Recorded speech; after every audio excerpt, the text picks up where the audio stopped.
All right, guys, welcome back to another episode of Trench Talk. And today we have Matt Skura joining me from the Baltimore Ravens. So again, Matt, thanks for joining me. Yeah, thanks for having me. It's cool getting to do these Zoom meetings. Yeah, have you been doing a lot of stuff like this over the quarantine or? Yeah, so all of our OTAs are like virtual, and so we're doing we actually do workouts on Zoom, and then we do offensive meetings on Zoom and our O-line meetings all on Zoom Right. as well. So we've been doing that now for about the last month. So we're getting all used to it. Yeah. So then is it an everyday thing right now, or is there a little more lenience to putting in your own time to work out and stuff, or are you on Zoom like every single day, meeting with the same people just like you would be exactly at OTAs? Yeah, it's definitely more structured in the sense. So it would be just like if we were in Baltimore having like our normal like football school and OTAs. Mhm. So we go Monday through Thursday, and we go for 4 hours a day, and Right. so that's from 9 a.m. until 1 p.m. And Yeah. so it's definitely yeah. I mean, it's different, but we've all gotten used to it, and yeah, you try to, work as hard as you can when you're lifting and running, so you're getting something out of it. And Mhm. same with the meetings as well. Yeah. So then what is that situation like right now with say, your workouts and stuff? Does everyone have access to the equipment they need right now? On YouTube, you've seen like a ton of home workouts, and even I have posted my own like lineman home workout, but is everyone able to get to the standard that they need to at this time of the year for that stuff?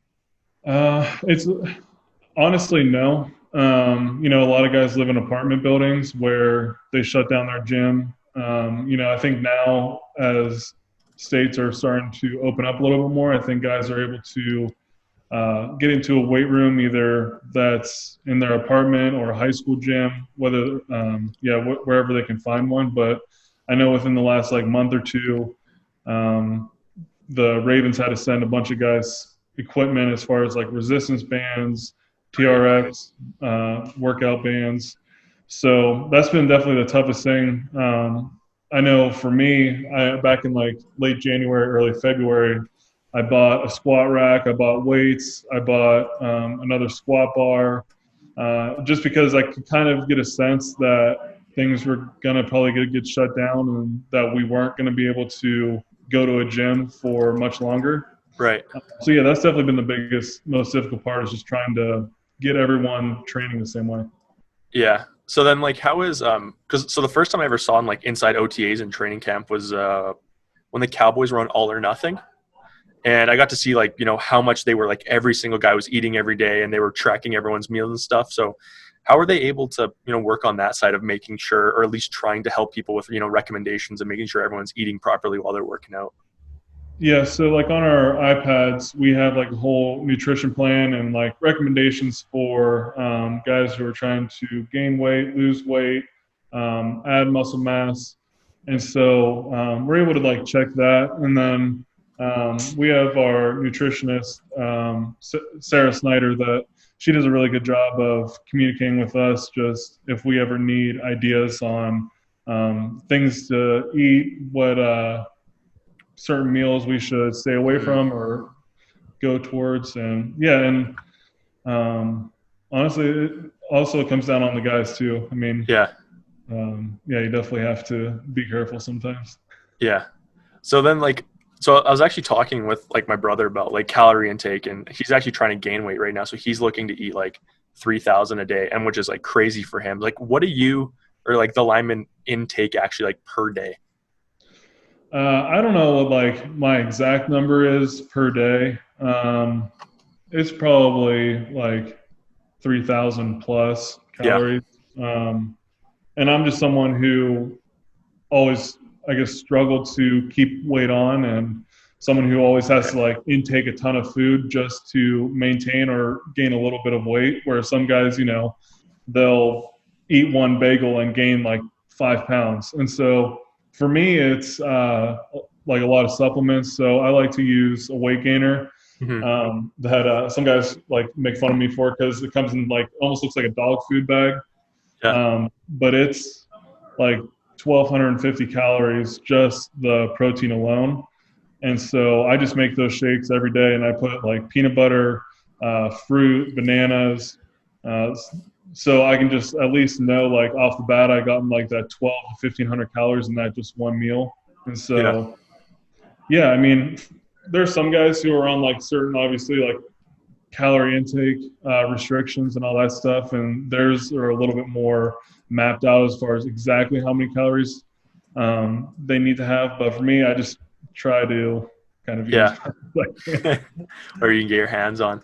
So then with, OTAs, obviously if it's a time that just like thinking back to, my spring camps in high school and stuff, how you kind of always have this like jittery feeling because you're just like ready for the year to start. You're ready to get hitting, you're ready to get into it, start, doing your film and studying other teams.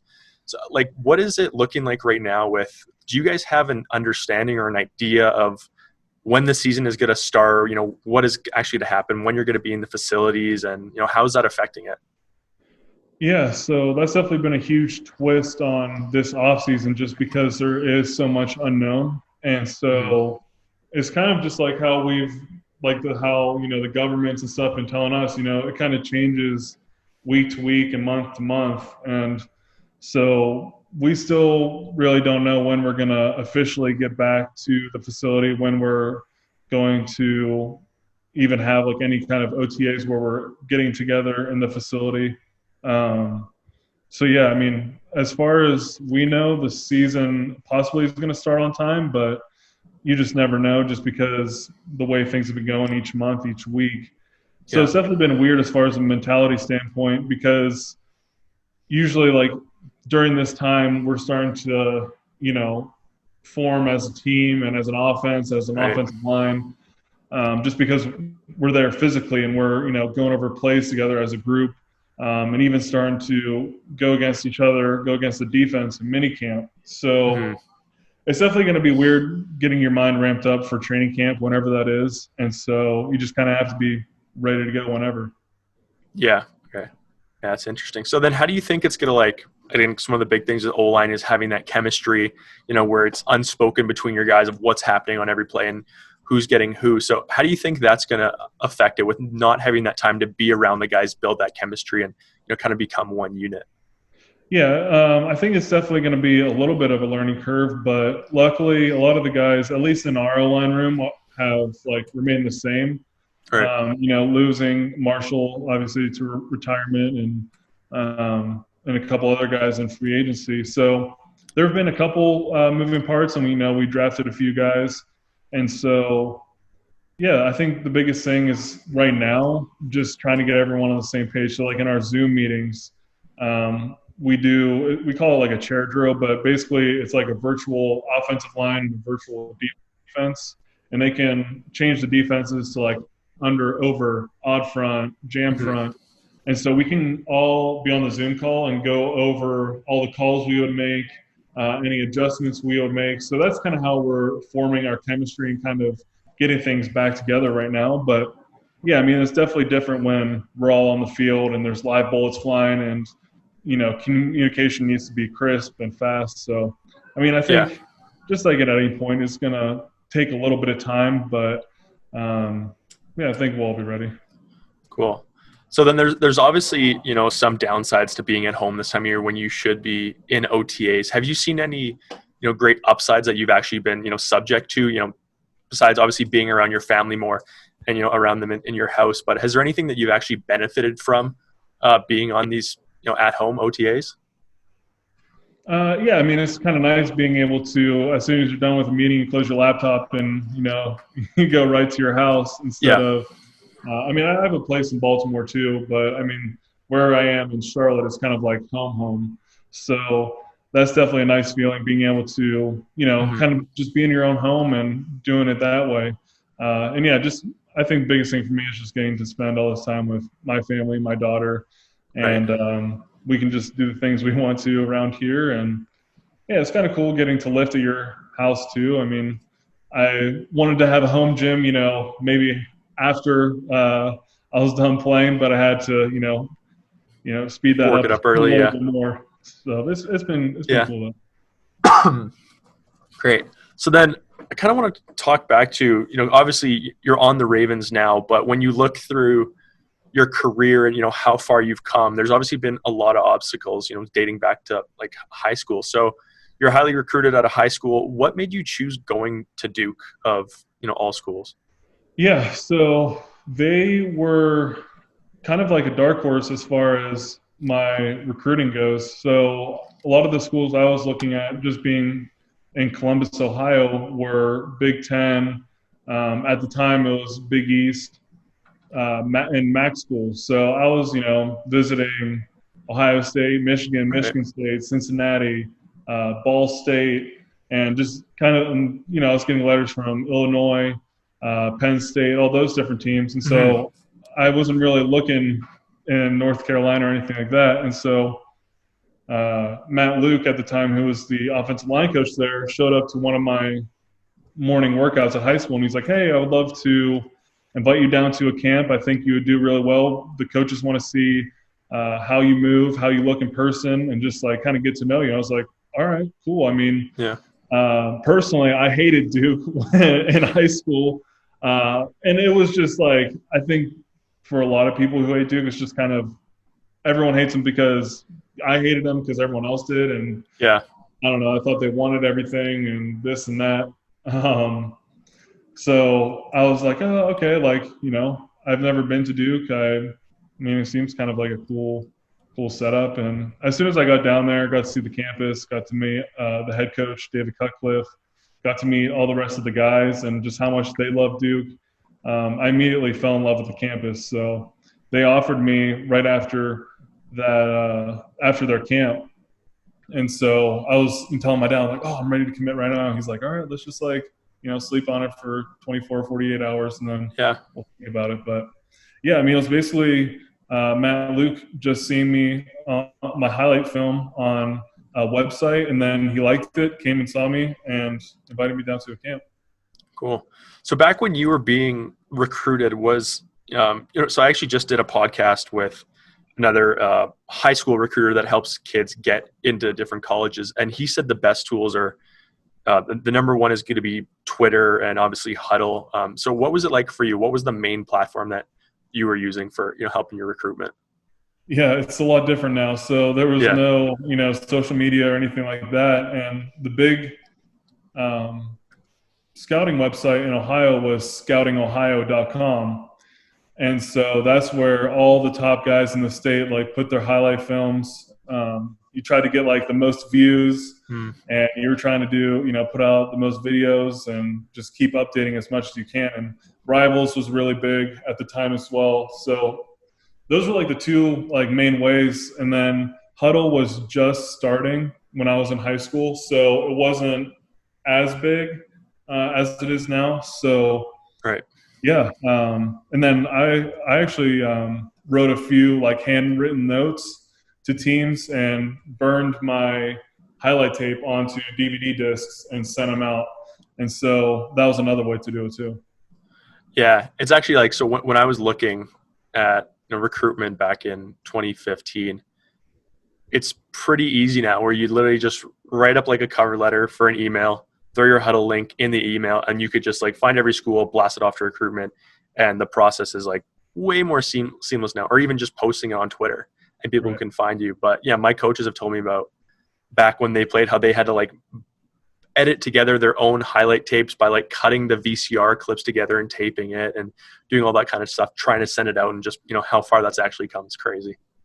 Yeah, it's kind of insane how far it's come, because in college it was still like the whole social media, like putting your highlight tapes on Twitter and Instagram, all this Mhm. stuff was still relatively new. Like people still weren't doing that. It was kind of around that like 2015 when like that surge like really Yeah. happened. So it's definitely crazy to see how recruiting has changed and how kids are communicating with schools on social media. So it's cool to see. Hmm. Great. So then what do you actually use for a program? Is there a program that the NFL, across the league uses for distributing film, putting together film, or does every, team have their own software, custom thing that they have to put together for it? I think the NFL uses Exo, so I have my iPad right here actually, and so if I take a look at it, Yeah, we use Exos Thundercloud. So it's kind of nice. It's literally like as soon as your football game is over, within the next 10, 15 minutes at most, the whole game is uploaded onto iPads, and it's all throughout the entire NFL. So you can, Great. if you have like a bye week and the team that you're going against just finished their game at like 3 or 4 p.m., by 4:30 you can watch that film. And so that's what's kind of nice about everyone having the same system, that it creates like a somewhat of a level playing ground for everyone, but also just makes it really easy to watch film and Right. get an edge. Cool. So now with that, because I remember back when we got our first like end zone camera, and I remember on Huddle, it was crazy for us to have two different camera angles to look through for film. So like, how many do you guys actually have access to? I know for us, I think it's like 2 or 3. So we have like the end zone, the side view, and then sometimes you can get a better view when it's like the other end zone copy basically. Right. So you have 2 end zone copies. So sometimes you can watch from the back of the offensive line, and sometimes you can watch from the front of the O line. So that's kind of nice too, just to get some different angles because you catch different things. So Yeah. yeah, those are kind of like the main 2 or 3 that we have.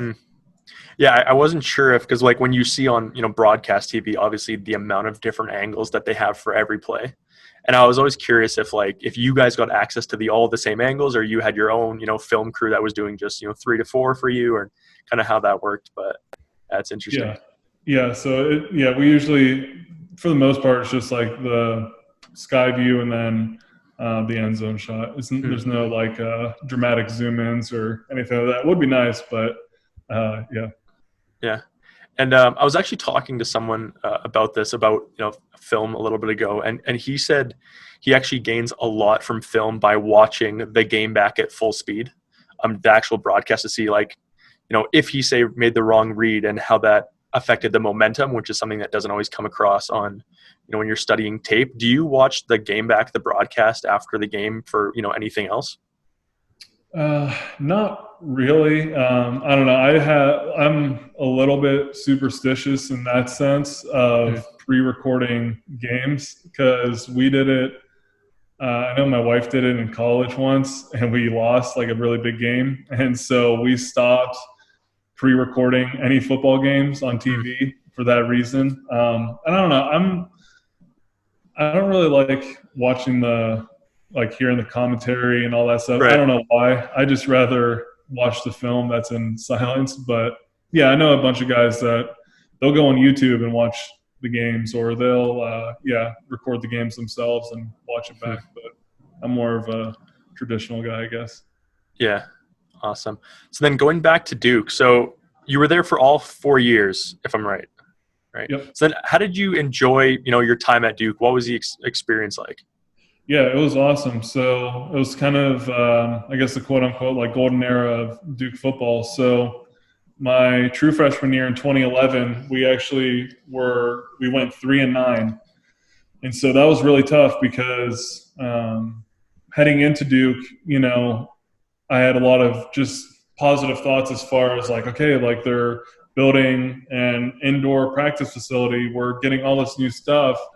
And we ended up doing bad my freshman year. And, that was tough. Just like, I've never been on a team that was like, I guess, that poorly performing. But I just saw how hard guys were working. And I think we all knew that we were really close to being a really good team. And so then in 2012, we went to our first bowl game, lost to Cincinnati in like a heartbreaker against like Travis Kelce and those guys. And then 2013 was kind of like the eye-opening, kind of like huge marketing for Duke football, because that year we won the ACC Coastal. We went to the ACC championship game and played against Florida State. And then we went and played in the Chick-fil-A Bowl against Texas A&M. And so that bowl game was, at that time, the highest viewership of any non-BCS bowl game in the history of ESPN. So because it was, Johnny Manziel and Mike Evans on Texas A&M, and they Yeah. were lighting the world on fire. So that was kind of like the coming out party for Duke football, and people saw it on a national scale. And then 2014 went to the Sun Bowl, lost in a dramatic way, and then finally 2015 won the Pinstripe Bowl in a dramatic way. So yeah, I mean, it was an awesome time just to be part of that. We had a really great offensive line those 4 or 5 years. I think, let's see, Laken Tomlinson ended up being a first-round pick for the Detroit Lions, who's now playing for the 49ers. You have me with the Ravens, Lucas Patrick with the Green Bay Packers, and then Jacoby Cofield in the CFL with the Saskatchewan Roughriders. So we had a really good group of guys, and it was just a lot of fun. Awesome. So then, moving into the NFL, talking about, those guys getting drafted, were you suspecting that you might, go on draft night, or were you talking to any teams before that? Yeah, I mean, I think just like anyone thinks, especially who was like a multi-year starter in college, that there's probably a better chance that you'll get drafted. I thought maybe the highest I would go is like the third, fourth round. Probably the fourth round, I think, was the highest I think I would go. So when I didn't get drafted, it was definitely tough, but I just kind of changed my mindset back to like, all right, you're basically back on the lowest totem pole again. Right. You got to work your way up. It's kind of like the undrafted guys, is kind of like being a walk-on on the football team, and then the guys who are drafted are on scholarship. So I kind of had to put myself in that mindset and knew that I had to just work really hard and do everything right. Awesome. So then how quickly after the draft did the Ravens sign you? I would say within, we had like basically a verbal agreement. Okay. An hour. So that like, it's like a bunch of teams calling you and you're trying to like figure out like, oh, where do I go? Where do I go? And so ended up with the Ravens, and it was probably like an hour after the draft had ended that I was like, hey, like, yeah, I'll come to the Ravens. They're like, all right, we'll send your agent a contract, and when you get up here for rookie minicamp, we'll get you physical and all that stuff and sign the contract. So it was pretty crazy because it just happened so fast that you can manage a bunch of stuff. Yeah. And then so between, when you were drafted and this minicamp, did you just, were you really happy with Duke facilities and you decided to stay there and train, or, did you go home? So are you talking like after rookie minicamp or before like the draft? So I stayed back at Duke because my wife and I were still living there, and so yeah, that's where I went back to train for a little bit more when we got a break. And so yeah, the facilities there were still really accessible, and all the same strength coaches and the whole staff, and locker room was really easy to get in and out of. So yeah, I didn't have to go too far and find some place to go. Cool. And so then was it a big adjustment where, because, obviously you have your house now and then you have your house in Baltimore. When you were drafted, did you stick with that same situation, or did you decide, maybe potentially moving to Baltimore full time? So my rookie year is kind of funny. We we moved all of our stuff to Baltimore, and then lived in Baltimore for the whole year, and then decided, what, I think it'll be better if we could split time between Baltimore and Charlotte, because we just loved just having that break from the season. And so, yeah. And then I actually would rent a place during the season, and then come off season, I would live in the hotel that they had for us, because I just wanted to save money, and they would pay for it for us. Right. And I would have a place to live and all that. And my wife could come and visit me when she wanted to. So that's the way I saved money. And now that, I was a little more established, I could have an apartment up in Owings Mills and then have a house down here. So that was just a good way for me to just save some money. Yeah. And so, I've seen a lot of these actually videos lately that have been super popular. I saw the one that they did with Will Hernandez about, what people spent their first paychecks on. as soon Yeah. as they signed their contract, what were the big things? Was there anything for you that you were like, okay, now that I finally, got a contract on the table, this is the one thing I want? No, there wasn't anything like too crazy. I don't know. I got a car. I traded in my truck that I had in college, um, and got a car like my second year, so in 2017. But it was like nothing really fancy. But Yeah. yeah, no, I mean, I bought a house about 2 years ago now, 3 years ago now, 3 years ago, Right. yeah. And so that's kind of like the biggest purchase. I'm not a huge jewelry guy. I'm not. Um, I love, if I could buy some like crazy expensive car, that'd be cool. But Yeah. I don't know. Just kind of keep it low key. When people Google you now, the first thing that comes up is I see a picture of you for like the Pro Bowl, but they might not see back to how far you come and working on the practice roster. And so, what was it like being on the practice roster, working up to being on the team, and then finally working up to being a starter? Yeah, I mean, it was definitely an eye-opening experience, but it was something that I definitely needed. Just with how the college systems are offensively, they're pretty simple, um, and how they're called out. So that practice squad year was kind of like almost a redshirt year for me. Right. I was really able to understand an NFL playbook, understand NFL defenses, understand, kind of like the common adjustments that a center has to make. And also I got to learn a little bit of guard as well.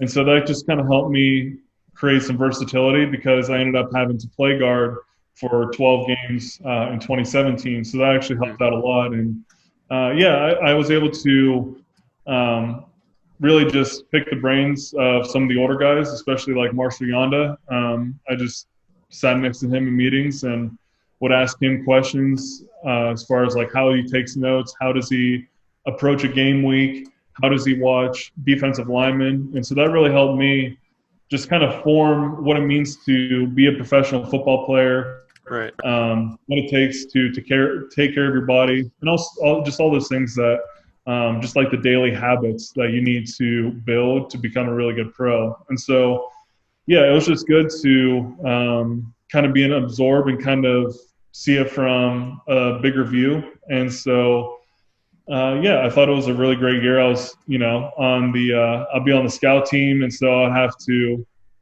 I pretty much made sure that I was like the best like scout team center as far as mimicking what the other centers like to do in their silent snap counts or any little like tendencies that they would have to help tip off the defensive line. And so when I saw the defense play really well during a game, I'd definitely get excited just because I knew I was, helping that in some part. And yeah, I mean, it was definitely cool to just kind of be a part of that practice squad year, and then also just seeing it pay off in the future, being having to get called up when Marshall went down in 2017, and they're like, all right, you got to go in at right guard, and we don't want you missing a beat, and so you just kind of get ready mentally for that, and definitely that year being in practice squad definitely helped just understanding what it takes. Great. And so, working your way up to a starter, is that like a whole other level of where you're just used to being sore in ways that you weren't during when, you were just a backup or a practice roster guy? What's the adjustment like moving to a full-time role? Yeah, I mean, there's definitely a lot of expectation on you. There's a lot of pressure. Yeah, I mean, there's a lot of trust involved, not only on the guys on the offensive line, but it's trust in the coaches, your offensive line coach, the offensive coordinator, the head coach, the front office, the GM, and all those guys trusting in you. And also, I think the biggest thing for me was just how much energy it took to perform well week in and week out for 16 weeks straight. So Right. in college or in high school, you get 2, 3, 4 cupcake games where oh man, this defensive line like is not very good, Right. or this team, we're just going to run up the scoreboard and we're probably going to be done by halftime. Where in the NFL, that's not the case. From September till December or January, even February, every single guy that you're going to be going against is one of the best in the world at their job. And so that was definitely one of the biggest things that I learned after that 2017 season. Was just like, wow, okay, like I got to get ready every single week to play Yeah. my best football every single snap. And Mhm. so that definitely takes a lot of mental preparation, a lot of mental sharpness, making sure you're watching all the film you need to, and just doing everything you can mentally and physically to get ready week in and week out. So I think that was one of the biggest lessons I learned. Yeah. And was there ever a guy on the other side of the ball that, you knew, or you kind of had his number, or where you knew coming up to this week, like either, I'm super pumped this week. I know this guy either from a rivalry in, college, high school, or, just a guy that you're like, shit, I got to go against him again this week. Like, you know, Yeah, I mean, so funny enough, I was born in Pittsburgh, Pennsylvania, so I grew up a pretty big Steelers fan, and so like guys like Cameron Hayward, Stephon mm, Tuitt, like I knew those guys' names pretty well, and so lining up against them for the first time was definitely exciting, and it's always fun to have that challenge of like, all right, these guys are some of the best in the league. Like Geno Atkins is another one that comes to mind, and you just have to, play your best ball. And it doesn't mm, matter how you're feeling. They don't care. They don't care if you're a rookie or a 10-year vet. They want to beat you, and it's just kind of I think just from the competitor standpoint, like you got to want to be playing against the best and giving it your all. And so it's always fun to have those challenges. And, some weeks you're playing against guys that are really strong or really big and strong or just mm. more athletic types. So it's really cool to have to kind of pull out all the different skills of, technique, footwork going into each week. Yeah. Awesome. So then, moving forward, what are you looking for? Because, obviously a big goal from if you were in high school would be, I'm going to make it to the NFL, right? And then you make it to the NFL. It's like, I want to win a Super Bowl, or I want to be a Pro Bowler. What is the next big thing for you that you have on your list? Yeah, I think becoming a Pro Bowler is definitely my next step. Just because this past year, before I got hurt, I was definitely like on that track, and I thought I was having a really good year. Our offense was hitting on all cylinders. We had broken a single season rushing record in the NFL, and Lamar had his MVP season, and so that's something that I definitely want to get back to, is having a Pro Bowl caliber year. And yeah, that's something that just always something to attain, and just wanting to always get better. And even no matter how well you're playing, even if I do make it to a Pro Bowl, you always want Mhm. to get to another Pro Bowl or make it to the All Pro list. And so Right. that's always something that I'm always pushing myself for, and just trying to always get better. Yeah. And so obviously the Ravens are one of the most talked about teams this offseason. And it's basically saying the two best teams are, you got the Chiefs, you got the Ravens, and they're saying the Super Bowl winner is probably going to come out of the AFC. There's not a lot that's going to come out of the NFC that can challenge them. What do you think is going to be the biggest thing for you guys this season that's going to get you over that hump, that you're so close last year, but this is the final piece that is going to push you over that edge? Yeah, I mean, I think just the experience that we've had in the playoffs. So when it was 2018 going against the Chargers, a lot of us, that was our first time being in a playoff situation. So, and especially like Lamar too. And so that was huge for us, being in that playoff atmosphere. And so I think just, yeah, being able to prove ourselves that we can come back this year and still be a dominant team. Just that it's not, a flash in the pan, and, 14-2 was kind of our ceiling. I know a lot of guys still have a bad taste in their mouth from that Titans game last year. And so, yeah, I think that's definitely one of the biggest things we want to prove, that, come playoff time, that, we're going to succeed and we're going to do well, and, hopefully make it to the Super Bowl. That's definitely always the goal and aspiration. And yeah, I think just, and also, also taking it 1 week at a time. Yeah. It's just kind of like the balance of both. It's like you take it 1 week at a time, and then hopefully you start stacking games, stacking wins, and you can start kind of putting yourself in that playoff picture and saying, okay, we need to, pull out 2-3 more wins, and we got a really good spot. And so, yeah, I think just the experience from last year has really helped us and helped a lot of our rookies too. And so, yeah, I think that's the biggest thing. Right. Is there one game on your schedule for this coming year that you saw as soon as the schedule came out a couple weeks ago and you got really pumped about?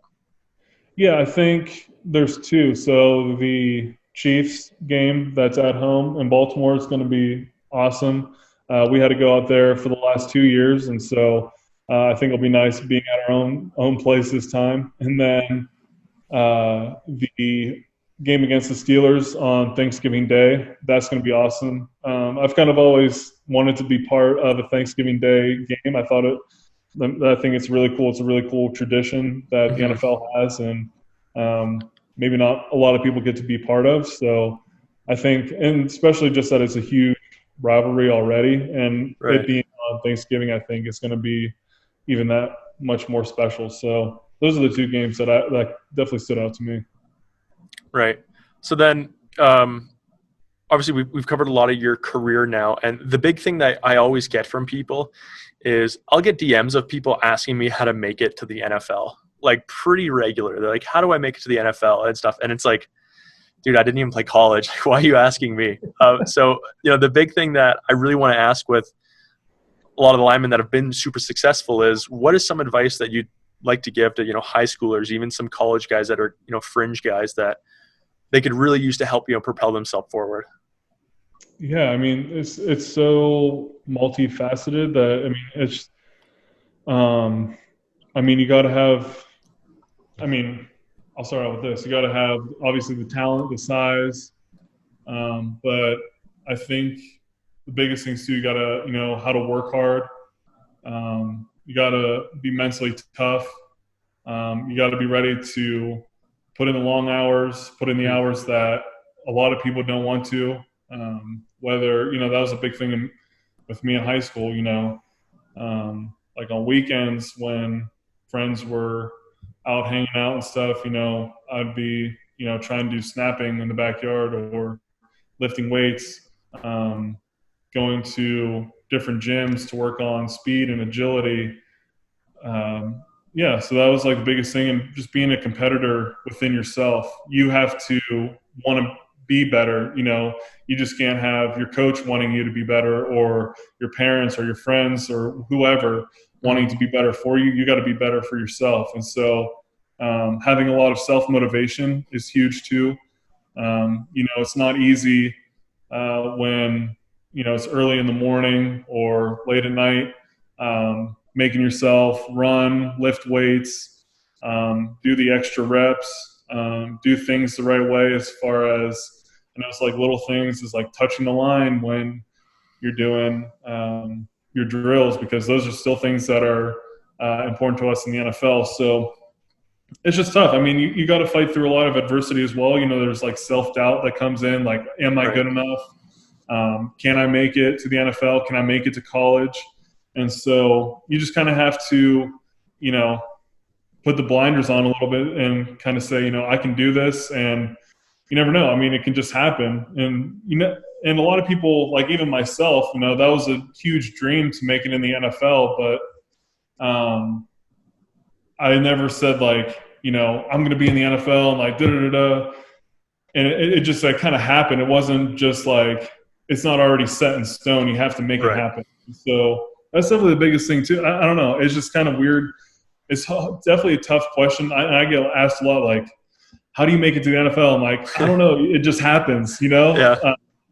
And so it's, there's luck, there's crazy things in the universe that happens that kind of puts you in the right spot at the right time.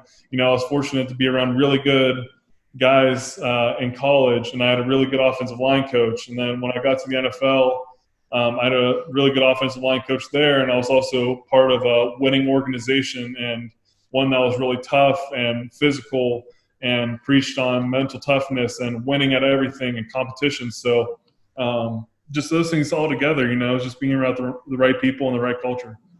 Yeah. I was really hoping for like one like super secret that I could just like tell everyone, because like obviously if you're struggling to tell, I'm kidding. No. I mean, it's also hard work. I mean, yeah. you got to be able to work hard.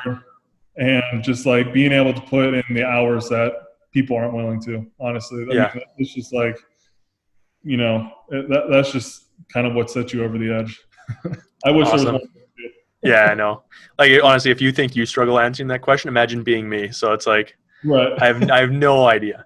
So we're almost out of time here, but if you go on your Instagram, the one thing that I see you promoting is your Team Cure for Kids, and I was wondering if you'd like some time to talk about that initiative.